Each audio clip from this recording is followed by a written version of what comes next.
Hello everyone, welcome back to my new blog. कैसे हैं आप सभी? आई होप कि आप सभी लोग बहुत ही बढ़िया होंगे और अपने एग्जाम का प्रिपरेशन खूब अच्छे तरीके से कर रहे होंगे।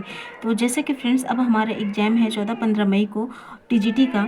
तो हमें अपनी जो इसका जो पैटर्न है, जो सिलेबस है, वह तो हमारे समझ में आ गया है, हमारी पढ़ाई भी हो चुकी है। लेकिन इस समय डर लग रहा है।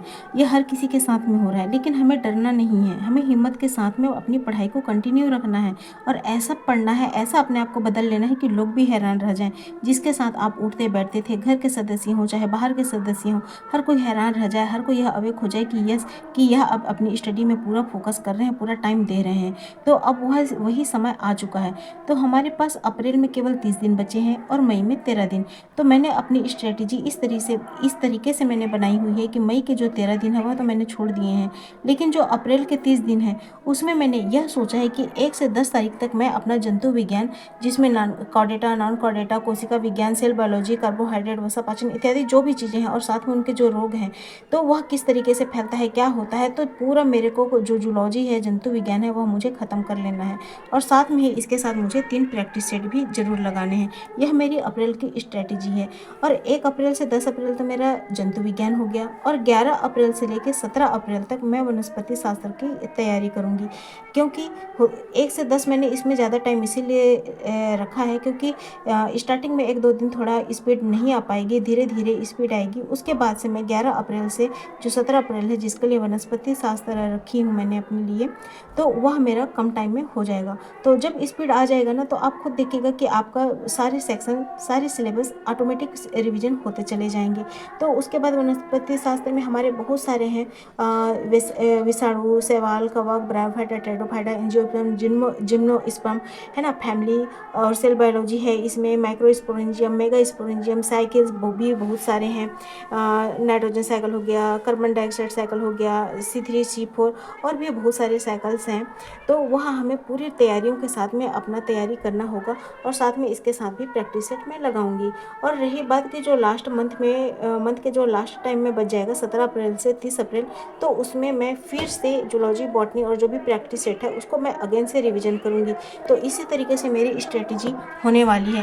क्योंकि जिस तरीके से हमारा सिलेबस है, आप लोगों को तो पूरी सिलेबस अच्छे तरीके से तैयारी ही है।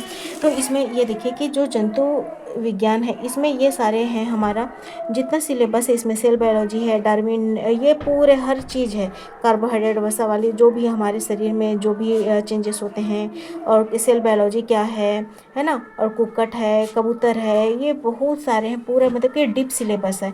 तो यह सिलेबस जो हमारे अपने नोट्स है उसे तो बिल्कुल ही फास्ट रिवीजन हो जाएगा, है ना। और लेकिन अभी हमारे पास जो भी बुक है, जो हमारे पास PDFs हैं, उससे तैयारी करना है, अपना प्रैक्टिस सेट लगाने हैं, मॉक टेस्ट लगाने का समय अभी है। अगर अभी नहीं किया तो फिर बाद में क्या कर पाएंगे हम।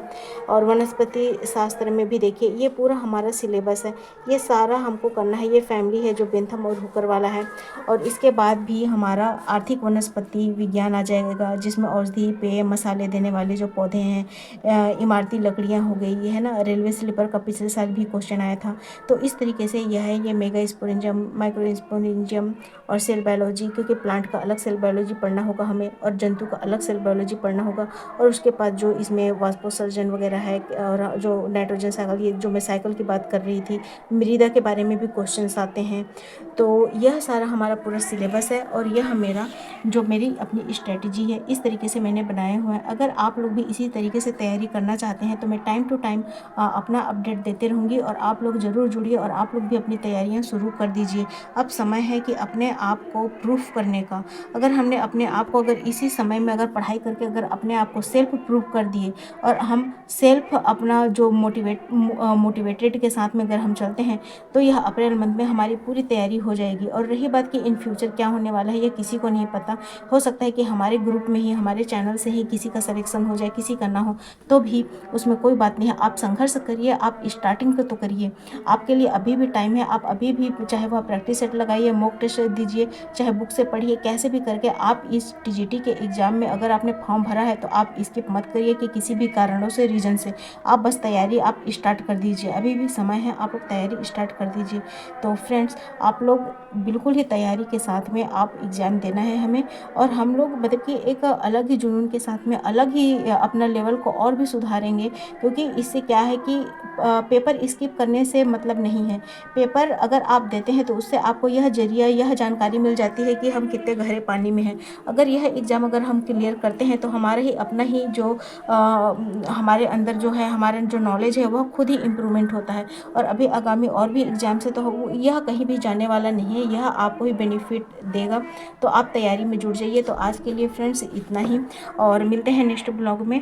तो जो भी नए जुड़ रहे हैं आप लोग चैनल में जुड़िए और अपना प्यार हमेशा बना के रखिए।